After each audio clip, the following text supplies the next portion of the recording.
Para po sa devotion natin patungkol sa textual variants. So, dito po pinag-aralan natin na yung ating Biblia, yung Biblia natin ngayon, ito po ay produkto ng pagkopya ng mga sinaunang tao for the last 2,000 years. Ang pagkakaiba lang nitong mga huling mga panahon, meron na tayong mga printing press. Ibig sabihin, pag ito, kinopya mo to, pinublish mo yan, pare-parehong kopya na yan, wala nang pagkakaiba, 100% accurate. Pero long time ago, manual yung kopya. No, wala namang computer long time ago, wala namang photocopy machine, walang pang-scan. Kaya long time ago, natural lang na magkakaroon ng mga variants o ibig sabihin pagkakaiba ng kopya.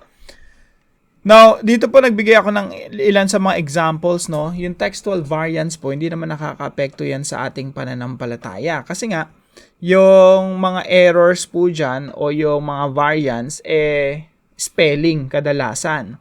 Kasi long time ago, yung mga tao, hindi naman ganun ka-importante sa kanila yung spelling.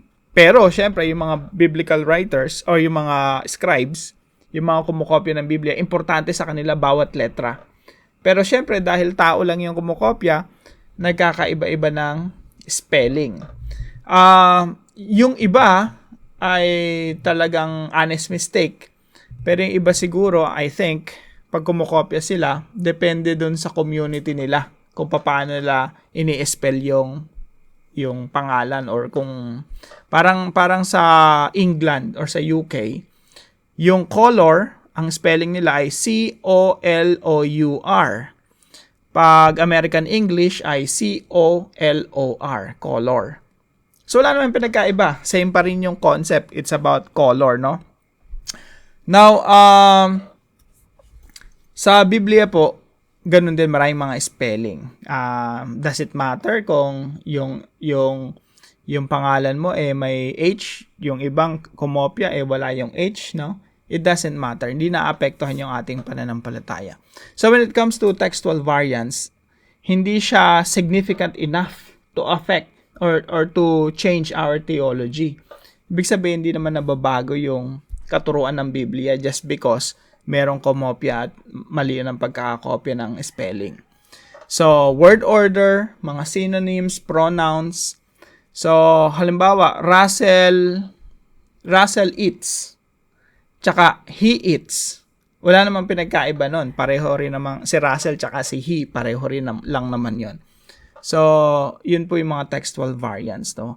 Ang mahirap kung ang mga textual variants ay makakaapekto sa iyong pananampalataya. Halimbawa, salvation is, sabi ng isang manunulat, salvation is by works. Na, you don't need to, let's say, believe in Jesus Christ. Ayun, maapektuhan talaga yung pananampalataya. Pero sa Bible po, walang ganun. Consistent yung Biblia.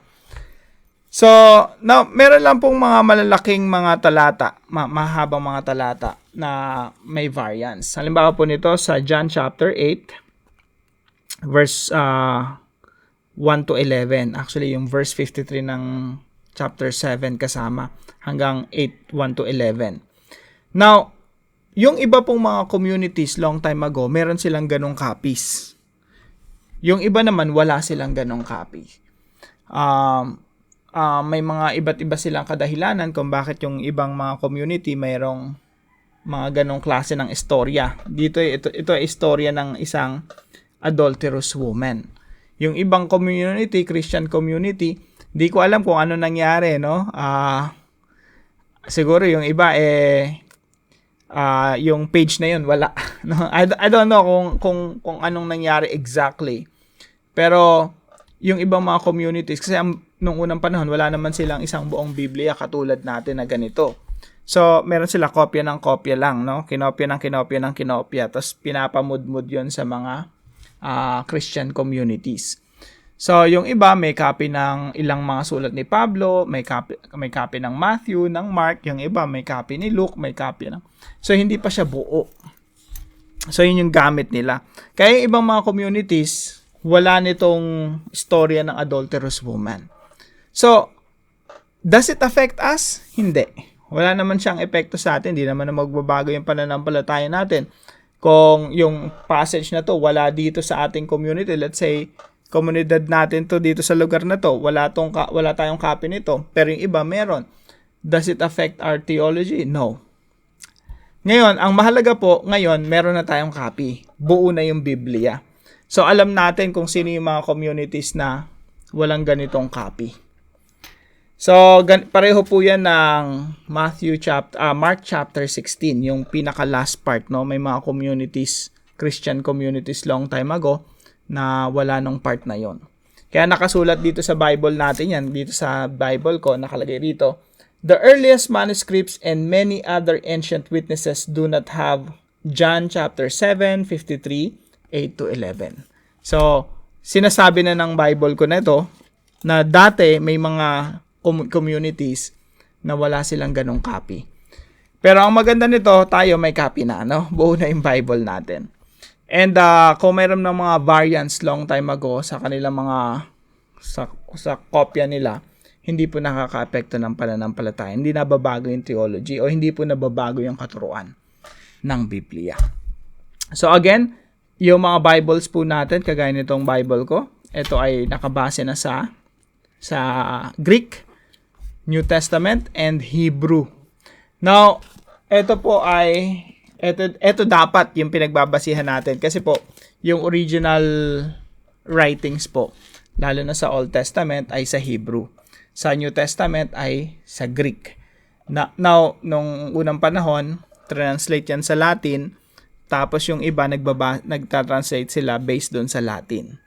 Pero ngayon po, diretso na sa Hebrew and Greek. Now, I hope meron po kayo natutunan sa maliit nating talakayan na to, no? Again, topic po ito sa seminary, pero maganda po na alam natin. At buo yung tiwala natin sa Biblia natin. Tapos, nagkaroon na rin tayo ng idea.